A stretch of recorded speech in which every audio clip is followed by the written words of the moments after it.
Hi guys, I am back, and first, I just want to thank all of you for all of your support. I am over 1,000 subscribers. I legitimately cannot believe it. It's only been a week, so I'm at the beginning of this journey still, and I really can't wait to see where it takes me.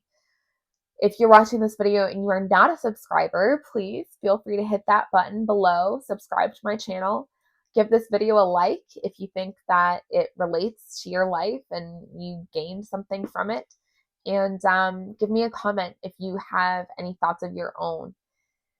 Now, let's get into it. Um, I wanted to talk about motivation, specifically um, what motivation is, how or what type of things are motivating, what type of things are not motivating, how to stay consistent in our goals, and why certain things motivate us. I want to start with what is not motivating. Now, I'm going to go over just four things that I've identified as being uh, sort of the biggest motivation killers or motivation suckers, the things that make you not want to do anything. The first is fear, specifically fear of failure. Now, failure is something that is inevitable. We are all going to fail sometimes. It is just life. In fact, it's how we learn. Without failing, we wouldn't appreciate what it's like to succeed. And you know this if you've ever tried to do something 100 times and you couldn't get it, and then you finally got it. You know exactly what I'm talking about. So failure is important. However, fear of failure can be debilitating. It can stop you from wanting to start something because you don't want to be bad at it. You don't want to quit. You don't want to, um, for example, the gym. You don't want to start going to the gym for a month and then end up quitting because you just feel like you can't find the motivation to continue. You're afraid of failing. Um, Starting a YouTube channel. If any of you have thought about doing it for yourself and you haven't, it's probably somewhat to do with the fact that you have a fear of failure. It just is it I can't think of a better word than debilitating. It completely stops you in tracks in your bleh. I can't think of a better word than debilitating. It completely stops you in your tracks and sucks all the motivation right out of you. The second thing, a lack of immediate results. Now, we all know what it is like to check the scale every day when we start a new diet. And unfortunately, even though we wish we could see the results of our hard work right away, we just can't. Certain things require time. Most things require time. If you're in higher education like myself, you know that it is hard work getting through college. It is hard work going through those 4 years because you are constantly waiting for the end. And yes, you do get your grades back. You do get feedback along the way, which is somewhat motivating. We'll get there. But all in all, what you're really after is that diploma. So not getting that right away can be very discouraging and can cause you to lack motivation when it comes to things like schoolwork or an essay or a job interview. You can just not try your best because you can't see the fruits of your labor right away. The third thing is a lack of autonomy. Feeling like you don't have control over your decisions can drain your motivation. And what I mean by that is this. Uh, when you are, and I'm going back to these examples because I have personal experience with them. So please, if this doesn't pertain to you, feel free to ignore it. But for myself, when I am um, trying to lose weight, when I first started, I was convinced I had to try one thing, do that one thing, and stick with that one thing until I lost the weight. So, for example, I tried going to just like a regular gym and uh, walking on the treadmill for 45 minutes or whatever. This is just an example. I tried walking, it wasn't working. Um, I quit. Then I tried going to Pure Bar, a something that I've talked about before on this channel. It's like here, let's just look it up. Let's let Pure Bar tell us what it is. The best full body workout. Okay, don't know about that. It is a killer. It's a killer workout, I will say that. Pure Bar's innovative technique improves strength, endurance, flexibility, and balance. Our certified teachers will guide you through our 4 unique class formats inspired by yoga, Pilates, and ballet. There you go. It's a full body workout, protects your joints from injury while you strengthen and tone your entire body. So I love Pure Bar. Do not get me wrong. But as somebody who was trying to do something with my body every single day, I thought I had to go to Pure Bar every single day, or at least 5 days a week. So I would schedule these classes, and inevitably I would sleep in, I would skip some. I just couldn't get motivated to go. It was exhausting. It was so repetitive, and I felt like I had no control over the situation because this is what I had committed to. Suddenly, a light bulb went off. I don't have to do the same thing every day. So now I lift weights twice a week, I go to Pure Bar twice a week, and I walk 3 times a week. And I only walk for 20 minutes because 20 minutes is enough for me to get a mile. I'll walk a mile, and those will be considered my rest days. Ever since I took back that control, I've actually been pretty excited about my workouts. Like, I have Pure Bar tomorrow, and I'm looking forward to it because I don't have to get back on that treadmill tomorrow. And then when I go to lift weights, I'll be excited for that because I didn't have to do that today or tomorrow. I think the monotony is part of what I hate about exercise. And so switching it up is one way that I am taking back control over this specific goal. The fourth motivation buster is overwhelm and burnout. This goes hand in hand kind of with the lack of autonomy that I mentioned. A lot of times we impose these ridiculous expectations on ourselves and we overwork ourselves. And it comes from a genuine place. It comes from a want to be better. But unfortunately, we have had our bodies, our minds, our entire beings do one thing one way that now we are trying to change. And change does not come easy. It takes work. So anytime you're changing a major thing about your life, I would not recommend you trying to do it every single day. Unless it's something you enjoy, like a hobby that you've picked up. Do that every day, please. Read every day, for example. Crochet every day, please. But if you're working towards a goal that is not based in pleasure, like you're trying to get fit, you're working on a diet, you're working on your degree, you're trying to get a promotion, if it's one of those things, then you cannot overwork yourself. You will burn out. And then what you were working for just becomes that much harder to attain because you yourself are not taken care of.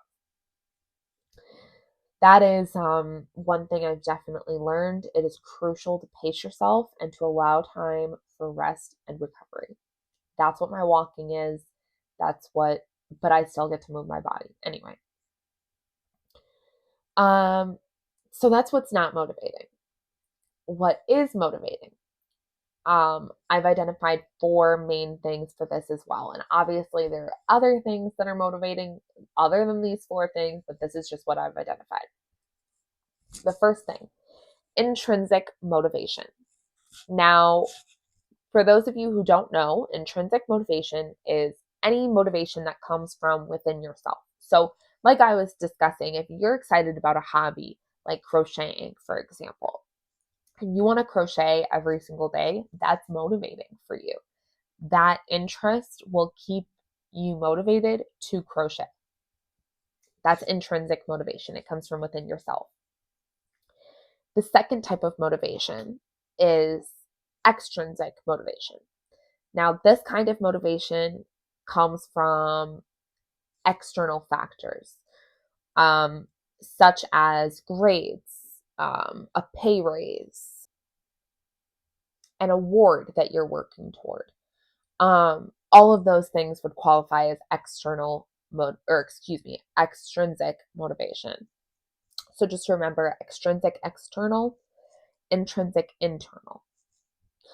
Um, the third kind of motivation is progress. This one is probably my favorite because it is so invigorating to see yourself do better on something that you struggle with. At least it is for me. I went truly weightlifting, like actual real weightlifting, not like using little putsy machines, like real weightlifting for the first time in my life yesterday. I thought I had weightlifted before. No, I was just using exercise machines. That is not the same as weightlifting. And I didn't know that until yesterday. But let me tell you, it is different. It gives your body a whole different workout experience. I had no idea it could be so exhausting, but I felt so freaking good when I was done. It was crazy. It was like I had finally accomplished something. I had actually done a full workout. I didn't cheat. I didn't quit halfway through. And I really feel like I will go back because I have luckily given myself a regimen. Um, One that is not something that I hate. It's something I can actually do. And it's not something that's going to be the same thing every day. The fourth kind of motivation, and although it's not my favorite, I think it is the most important, is purpose.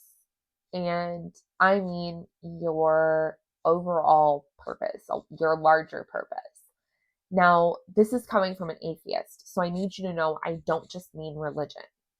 I mean something in addition to religion, preferably something big and meaningful.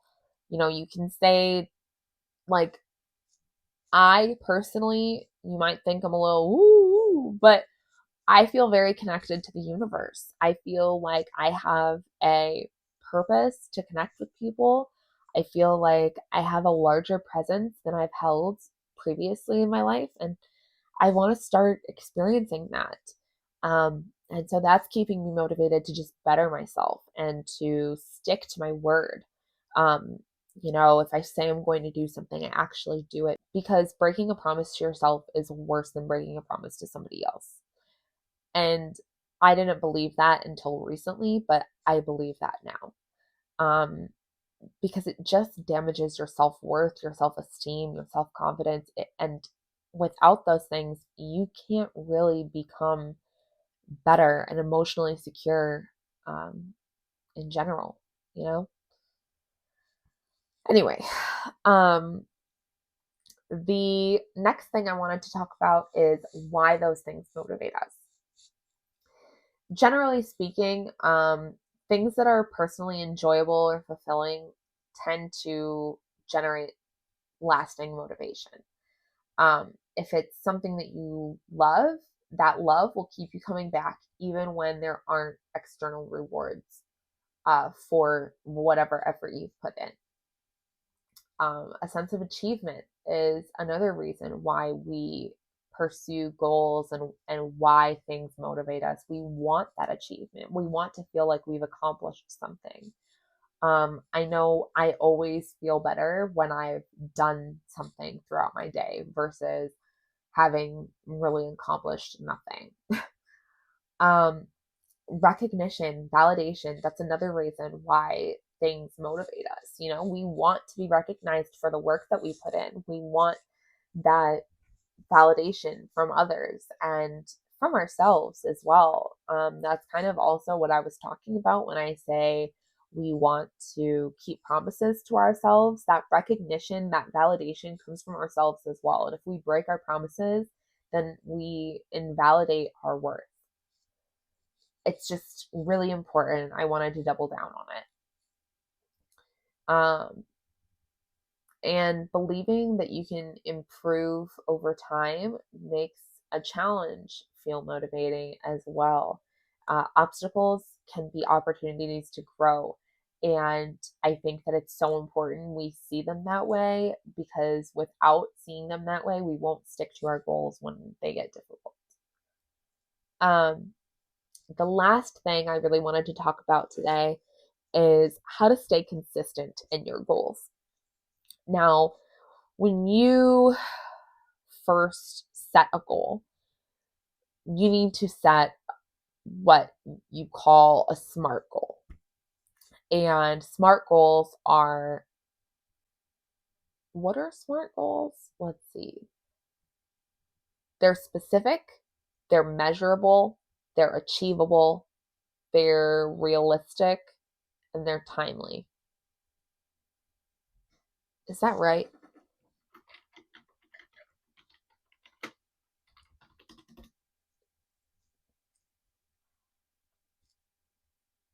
Relevant. Ah, shit. Okay. So, um, so get rid of that. It's specific, measurable, achievable, relevant, and timely. Um, Now, what that means is very easy to break down. Specific. It is not, I want to start a YouTube channel. It's, I want to create one video per week for X amount of time. I want to create one video per week. That is specific. Measurable. That is measurable, because you can say, did you do it or didn't you do it? Did you do one per week, or did you do one every other week, or did you do two per week? Did you exceed your goal? So it's measurable. An example of something that would not be measurable is like, I want to lose weight. Okay, that's a great goal, but how much weight do you want to lose over what period of time? Because otherwise, there's no way to measure if you're successful in your goal. Achievable. Real. This is really why realistic came to mind. Because in order for something to be a goal, it needs to be a realistic goal. You can, for example, want to become a famous actor, but that can't be your goal. That's just not realistic. What you could say is you want to audition for 3 things per year, 3 movies per year. That is something that is realistic. You could potentially find 3 open calls per year. You could fly yourself out there. You could set up a headshot. You could do that. That is realistic. And it still lends itself toward a dream that you have. So my point is not aim lower. My point is be achievable. Something you have control over. If you have no control over it, there's no way that you can make it your goal.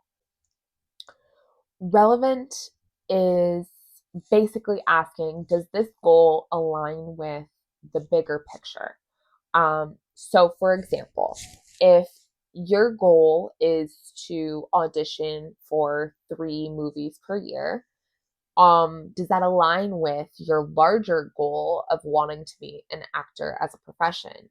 Does that align with your values in, terms of potentially wanting privacy or wanting to start a family? And does your partner understand that that is your goal? And is that relevant and aligned with what you and your partner have discussed?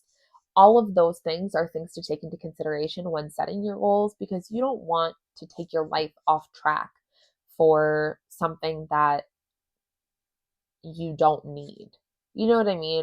Basically, you're asking, is this goal um, relevant to my life? Is it going to fit into my personal or professional values and uh, outlooks? That's relevant. Now, um, last thing is timely. you need to put a time constraint on your goals, because that's when you can check back and you can say, okay, I have met this goal, or okay, I haven't met this goal, and here's what I'm going to do, and here's when I'm going to check in again on this goal. It's so important.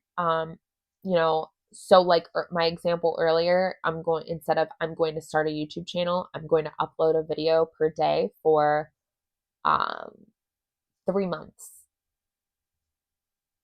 I meant a video per week, but whatever, you get what I'm saying. Or I'm going to upload every other day for a month. That's what I'm trying to do. And so far, I've been really consistent. So far, I've been very consistent, and I owe a lot of that to the support that I've gotten. So I just want to thank you guys again. The next way to stay consistent in your goals is to track your progress. This goes along with setting a SMART goal. When you set a SMART goal, it makes it easy to track your progress, but do track your progress either every week, every month. Depending on the timeline of your goal, it'll make sense differently for everybody, but make sure that you're checking in with yourself. Build habits to basically make motivation a non-factor. The more motivated you are, the easier habits are to build. That's why building motivation and sustaining motivation in the beginning of building a new habit is so important. But once you establish those habits, it will be a lot easier to maintain, even when you even when you start lacking motivation. Celebrate the small wins. So, for example, if you are working towards a degree and you get an A on one of your papers, celebrate that, because that will make you feel good. That will positively reinforce you putting your best effort in school, and that will help push you towards your goal of graduating. So celebrate the small wins. Accountability. This is part of why I started my channel. I also have this definitely in my partner. He's amazing at holding me accountable when I ask him to. Sometimes I have to ask him not to. But accountability, whether through social media, through your friends, through your family, find somebody that you don't want to disappoint and have them help you hold yourself accountable. Set yourself up with a positive environment. Don't surround yourself with any negative energy. Don't let yourself get broken down by other people. It's just not worth it. Make sure to rest and recharge. You don't want to let yourself burn out, like we talked about earlier. And lastly, I would say focus on the why. Constantly remind yourself why you're pursuing your goals, whatever that reason may be. And that constant reassurance will just replay in your mind every time you lack motivation, and will be there to help spark some new motivation in you. What I really have to say is motivation is great, but consistency is key. Finding out what is motivating will help you become consistent. And so that's why I really wanted to talk about motivation today. But don't forget that motivation is great, but you need to turn it into something. That's really all I have for you guys today. But if you have any questions or comments, please put them below. I would really love some interaction with you guys. And thanks again for all of the support. I hope you have a great night or day whenever you're watching this. Bye.